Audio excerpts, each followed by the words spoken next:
Hello and welcome to the Overshadowed Shadowcast with your host Thomas Anderson and tech wizard Abigail Moy. Welcome back.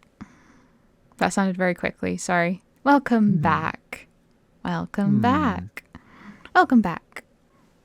I welcome your back as well. You're so strange. Thank you. So, Well, I have not been playing anything because I've been unfortunately busy doing other things, contemplating, planning. So I've not really many contemplations. many contemplations. If only you could sell contemplations. If I could sell contemplations, I would be a very wealthy woman. No. If I could sell stress, I'd be a very wealthy woman. Stress and panic. I'm nodding my head. Thank you. And I've double checked my room. There are no butterflies. Oh yeah, that was fun last time. Yeah. Oh, the butterfly. Oh, the butterfly. Oh, the butterfly. I didn't sound like that. Yes, you did. No, I didn't. Yes, you did. We recorded it. We can check. I did, and I edited that, and I did not sound like that. What did you sound like then? I don't have the level of energy I did last week. Right. Even though I've had a cup of coffee. Yes, so I'm correct then. It's the way it works. You backed out of the challenge, therefore I am correct. Mm-hmm. I have been playing Tomb Raider Underworld because I felt like going back a generation and just playing about in a bit of a simpler game. You know how absolutely everything at the minute is open world and Yeah, it's a lot. 476 million hours long. And many, many choices that you can go by, whereas the older games are on a much linear path. A much more linear path. And so I just decided to be all linear dog. And I went with Tomb Raider Underworld, and it's all right. You can play it. I can play it for about an hour or two. Maybe I push 3, but then I'm flagging. I'm like, no, I can't do that anymore. It's just too. No. But I get a wee bit bored with it. But there's a few things in it which are actually really good. Like, it doesn't make much sense, but she carries her pistols, right? Lara Croft, Tomb Raider's Lara Croft game.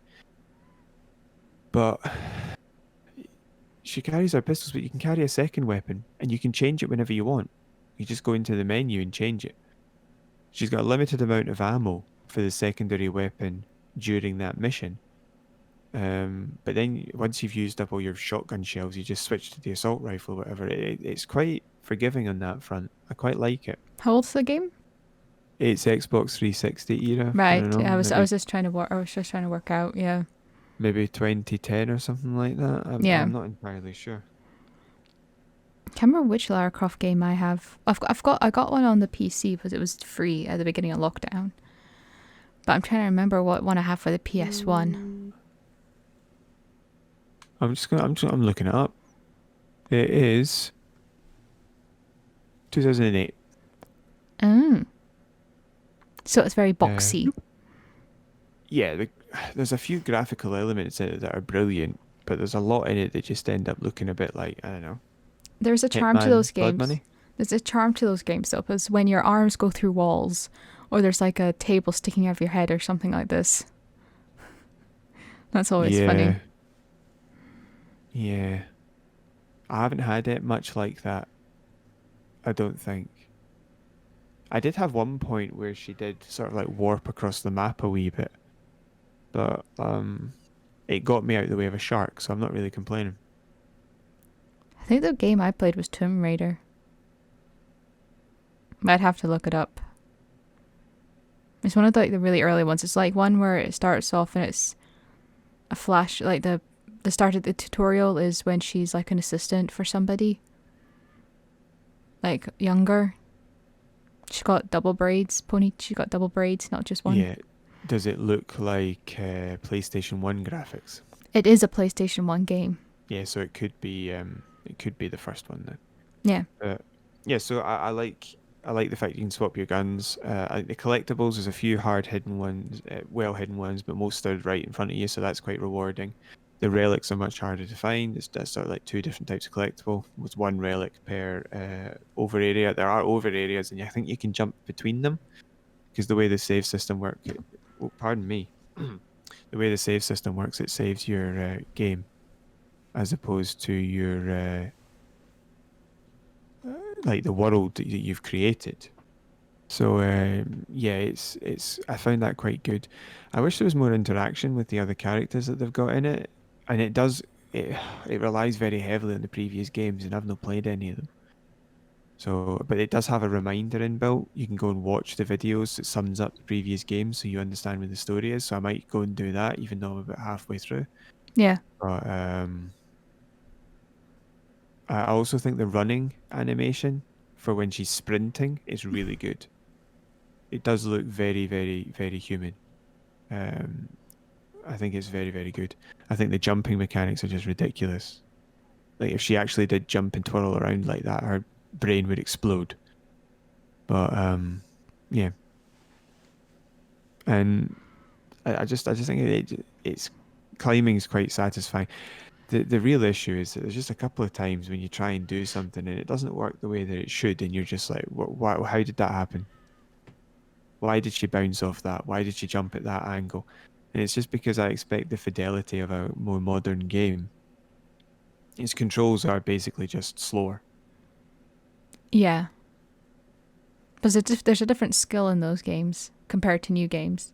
Well, yeah, so basically I expect that when I pull back in the controller when she's climbing, she'll immediately turn. So if I press A after I've done that, she'll jump. But sometimes she just sort of like jumps off to one side, almost as if the game's not waiting for the input, it's waiting for her to actually turn around. It's a bit strange, but it is very infuriating. But I have actually enjoyed it quite a lot. So, That's good. yeah. But as I said, I can't play for more than a few hours before it's just a bit too Too much. monotonous. Yeah. But anyway, yeah, let's move on to the stories. Yes. Would you like to go or would you like me to speak? Just to anybody who's listening, I'll sum up Tomb Raider Underworld properly when I've finished it. Okay. Because I didn't even mention the story there at all, but I'll What is the story? Just a quick okay, well, recap. um, Just a quick summary. okay. So what I would say is that it is she's trying to get somewhere to like a sort of underworld, hence the title. Just trying to get somewhere. And she's Aren't we going. all? She's going to different places around the world to look for like ancient relics that will allow her to get to where she's going. So Lara Croft game. Aye. How many places does this woman need to get that she needs all these mystical elements for? It's like, I need to get down to the shops to buy some milk on a quest to the Gobi Desert. Yeah, so she if you actually tot up all the games, she must have actually raided all these places. You know, Yeah. there's no way they can. Gobi still Desert be- exist? Have I just made that up? Did you say Kobe Desert? No, go. Like, Yeah, Gobi. Gobi is a real desert. Not okay. Kobe. I didn't say Gobi Kobe, I said Desert. Gobi. Okay. Right, come on. Story time. Once upon a time. So do you want me to read this? Yes. Yeah, go ahead. Or do you want me to do the second story? Do you want me to do the first one? Yeah. Alrighty then. On. Actually, this does start like a story. Gather round, children. Well, I mean, you asked me to write it. This On is the how I write the 11th agendas. Shh. On the 11th day of August. Right. Chris Just Lee. say it properly, please. It properly, please. Mm, On the 11th of August, Chris Lee, who is the studio head for Halo Infinite, put infinite, put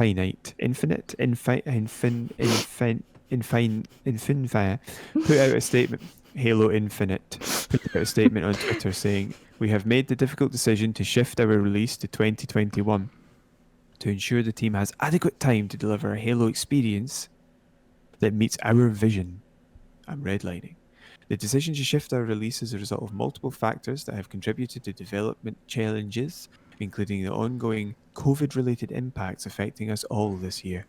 I want to acknowledge the hard work from our team at 343 Industries, who have remained committed to making a great game and finding solutions to development challenges.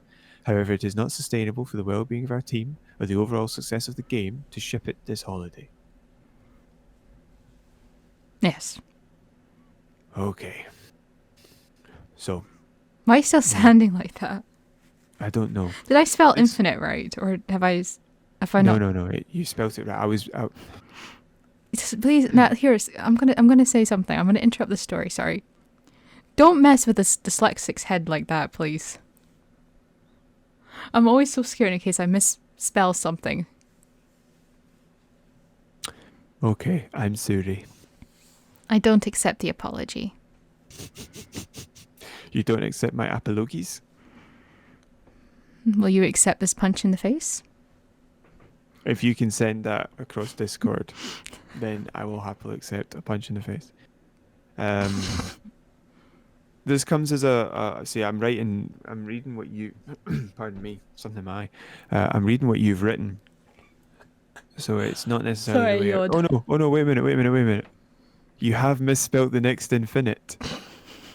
Okay, so I'll just read it as it's written, alright? This comes as a blow to one of the next generation consoles, Microsoft's Xbox Series X. I actually reworded this to make it sound better, right? But this is the spelling mistake that I didn't touch. As the release of Halo Infinite, Infinite. as the release of Halo Infinite would have gone along with the release of the new console. Although disappointing, can we really blame the studio for wanting to push back the release of the latest piece of the Halo series? Part, not piece. We are all living through an unprecedented time, a time when working from home has been impossible for some and incredibly difficult for others. This hasn't been the first pushback we will have. Pushback? I call it Delay. it's delay. Pushback. It's not the first delay we have seen this year due to the pandemic, and it won't be the last. I think we'll be seeing delays for maybe another year or so. How does this affect it? Oh no, wait, I wrote that. I wrote this part, hold on. How does this affect? Stop laughing. Oh, Mr. Great, wise and wonderful of the words. Shut. Shh. How does this affect the launch of the Series X is the real question here. And then you've written something. The original Halo, the original Xbox was released with the first Halo game. It was, though. There we go. It was, so it kind of marries with each other. You just chucked that in at the bottom. The original Halo was released with the first Halo game. Right, the original Halo was released with the first Halo game. No, the original Xbox was released along with the first Halo game. That's what I wrote. The original Xbox was released with the first Halo game. But it would have been a nice go together if they had been released at the same time, because Xbox Series X is going to be released this year, and it would have been nice for the two to be released alongside of each other. I found another one. What? What year is it next year? 2021. What year did Halo come out?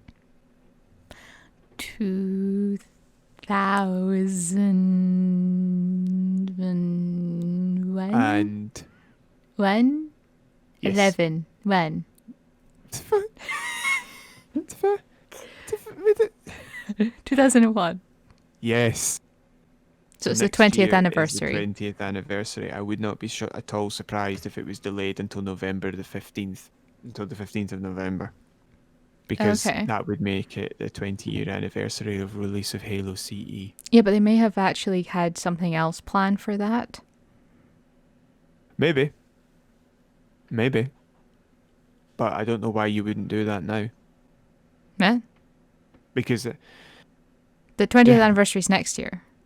Yep. So I'm saying they've already got something planned for that. yeah, but just what else do you do though? That's my point. Like on the Halo Infinite launch, would you just randomly release it? I think that might be what they're going to do. Yeah, well, I don't know. I do not think that is such a good idea. Just don't think that's a good idea.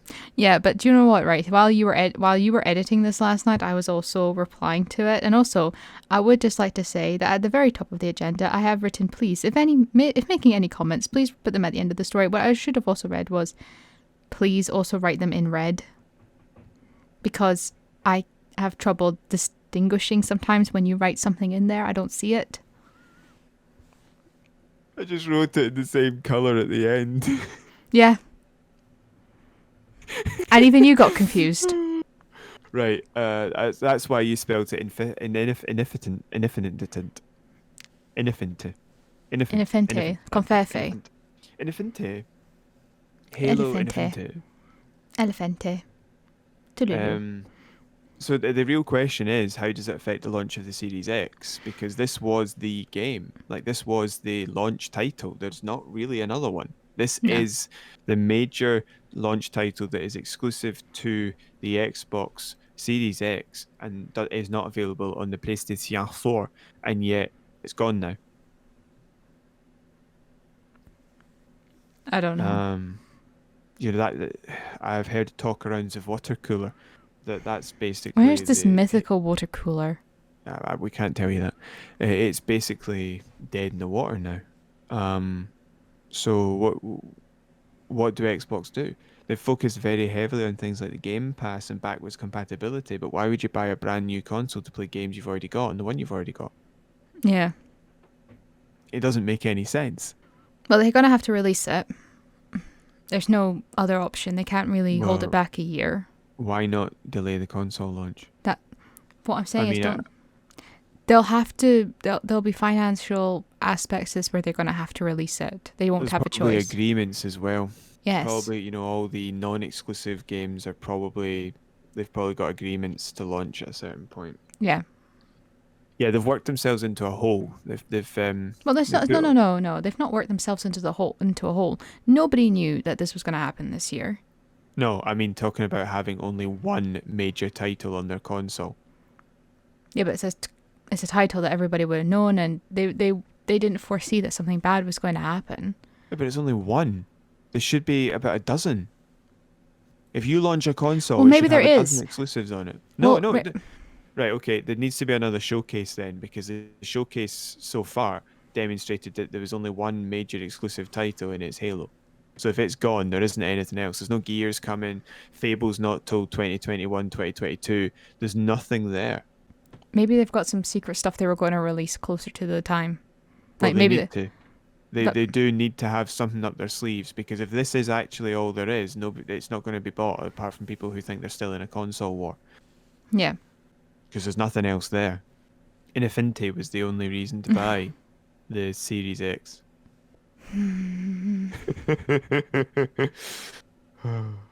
No, it's not going to be the only reason.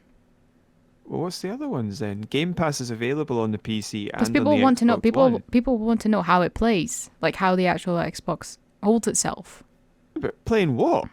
Oh, some of maybe the backwards compatibility games then. Oh, but that's my point. You don't already play them. Yeah, but people will want to buy it to see what the difference is. They have to actually program in the difference, Abigail. If they don't, it's why they've got like lots of adverts for games optimized for Xbox One X. Because they had to actually deliberately do that. If they don't deliberately do that, it's just backwards compatible. Maybe slightly optimized for the Xbox One, but that's it. There's not going to be a major difference. They're not going to go all the way back and optimize. They'd have to go back and deliberately build another piece of emulator type software, build in the ability to replay, say for example, KOTOR would be something I'd be interested in. If they came back and said it's been optimized for the Series X, I'd actually think about it. But they have to do that. Well, we're And hoping. unless they've been doing it in the background, which they haven't said they have, there's no I mean, my point is that with all the will in the world, people have to be told that something has happened for them to know that it's happened. Right now, all they've seen is a series of random bitty titles. One major title. There's a few major titles coming up in a year or two. Why not buy the console then instead? And now Halo's moved to then as well. And then backwards compatibility and Game Pass. And titles that were available on both consoles anyway. There is absolutely no reason at the minute to buy the Series X. Other than I like Xboxes, I'll do that. And that's fine. But if you're actually choosing between the two consoles, Xbox is going to get hammered if it doesn't do something fast. So they might rush the release of other games then before they're fully ready, do you think? No, I mean they might, but that would just be a bad idea. Releasing games that didn't work would then everybody would know why they did it, and everybody would know they weren't ready, and everybody would just feel like that was rubbish. I don't think it would work. Okay. I genuinely think the only thing that they can do is pull out some sort of giveaway thing. Quite possibly. Like if you buy the console, you get 6 months Ultimate free, and Yeah. therefore you get all the games which are already on it, and put all the launch titles on Game Pass. And that way everybody who buys it has all the games. Is all I can think of.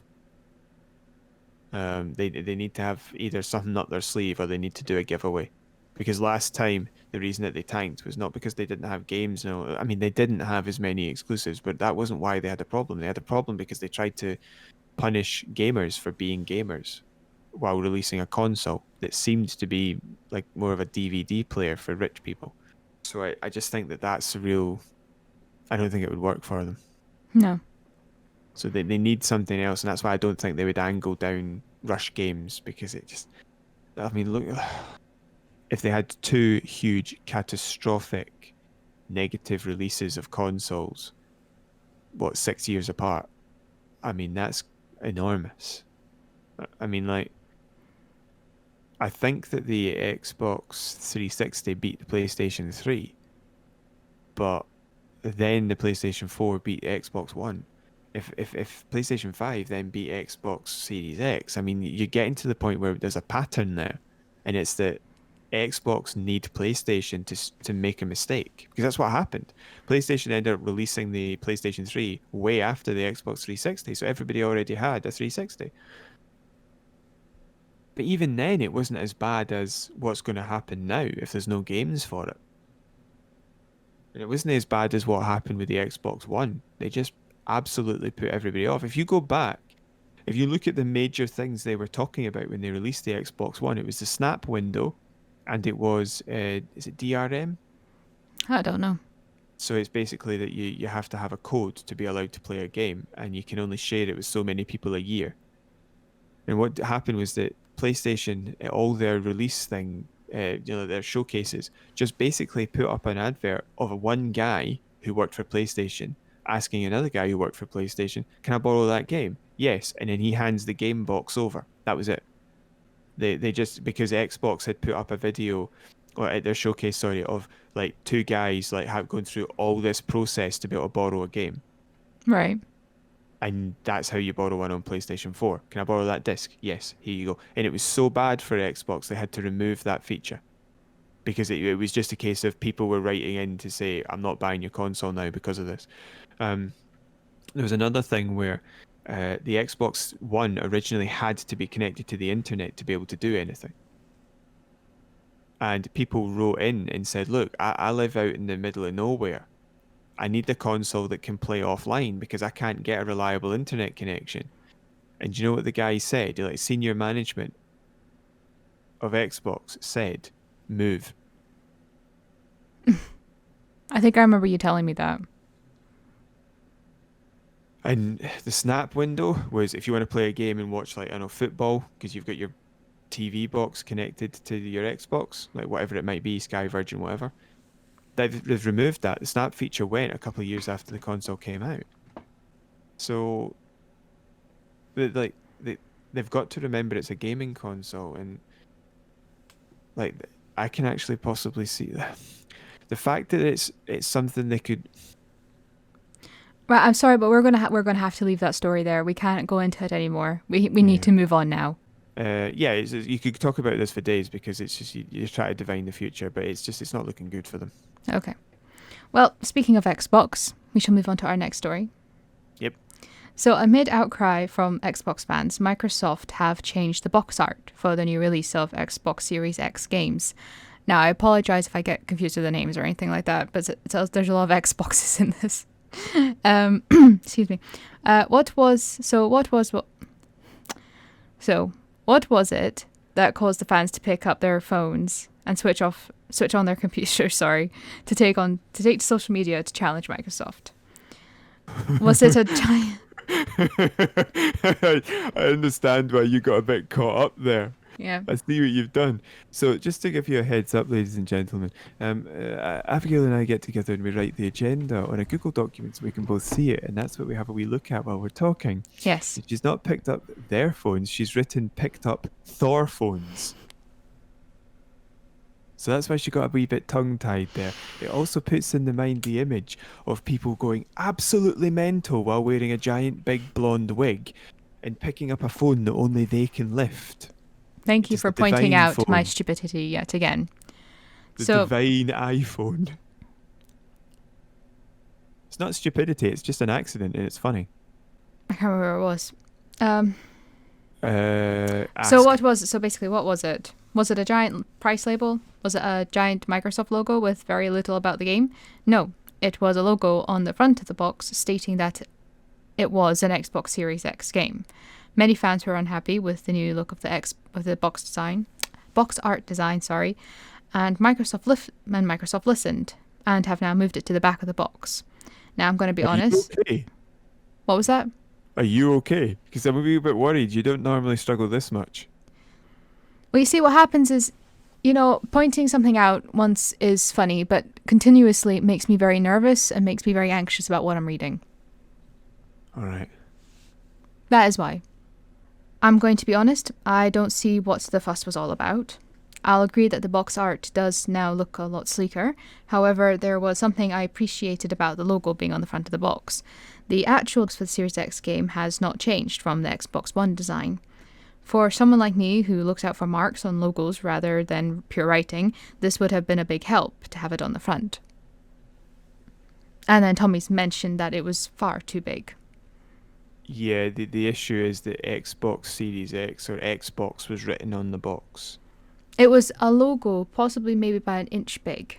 No, there was another logo already on. We can put a picture up for this The part green of one. the podcast. The green one. It was a green logo. So About an inch big. Xbox Series X. I'm just going to look it up because we're going to use this picture. Series X box design. Right. Hopefully this.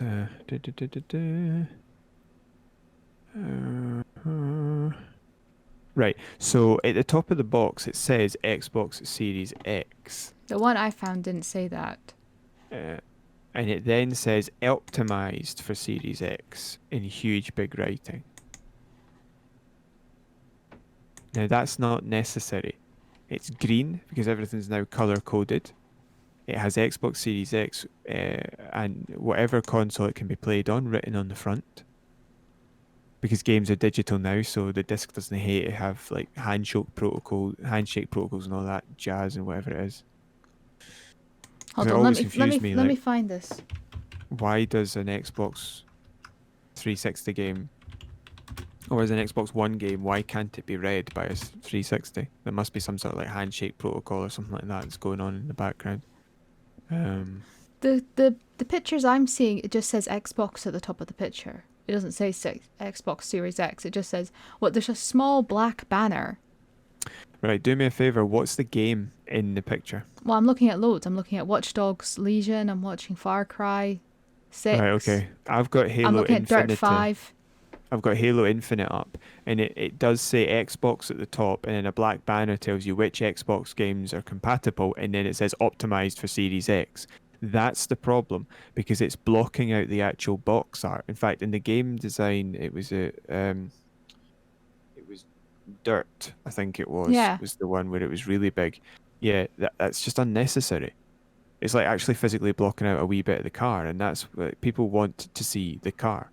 That's why they want to see the box art. I know it's only a little bit of it, but it's totally unnecessary and it's right in the way. It draws your eye in a really negative way. Put it on the back. Yeah, And but that's what they did. what I'm saying is that for somebody like me, like if I was looking for something, that would help so much. That would genuinely help me because I'd be like, okay, so that's what I'm looking for. Oh my God. What? Do you think that they had Halo Infinite Xboxes and now they're not going to be able to sell them properly? Right, we have to move on. We have to move on from that story. Right, so no, Dirt 5, and it's unnecessary on the front. It's on the back, and it's got two Xbox. I mean, literally, like if it's compatible with Series X and Xbox One, it has Xbox written on the front 3 times, and it's green. I understand what you're trying to say. I really, really do. I just don't think that extra one would have helped. Like I'm it saying it probably genuinely. would have. I don't understand how. Because there'll be people out there who won't be able to possibly read that, or so a symbol helps a lot better, helps a lot more. The Xbox symbol's on it. No, the one where it says optimized for Series X. Yes, but they can't read it in your scenario. The logo looks different. It's on the back. So they see the Xbox logo on the front, turn the box, and the optimized logo is on the back. I'd understand if you weren't happy with them removing it, but I don't think they have. I think they've put it on the back. They have put it on the back, but what I'm saying is it's a lot easier if it was on the front. And to be perfectly honest, it's not blocking out that much of the art. It's not. But you There's a can see how tiny, there's a tiny bit of the art that's blocked off. Yeah, but it's completely decentralizing the art.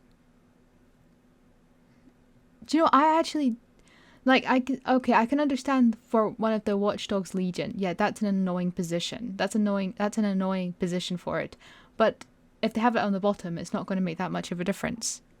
For me, it's yeah, that is a silly position. It's like halfway up on Yeah, on one side. but for Dirt 5, like, it's nothing. For me, it draws the eye completely away from the art. I struggle to actually. For me, it's like almost like a layered image. It's got all these labels on top, and underneath is the art you want to see.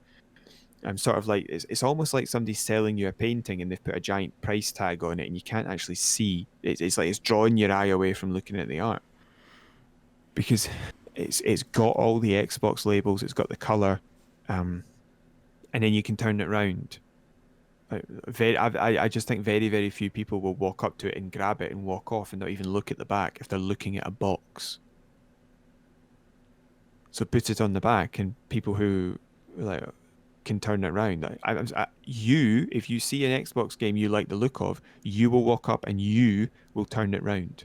You will do that. That's your way. You will read the back to see what it says, and then you'll see the logo. I tell you what, I have done that before, looked at the back to see what the compatibility is. I don't know if it's because I'm dyslexic, I don't know, but I find it very difficult reading that bit.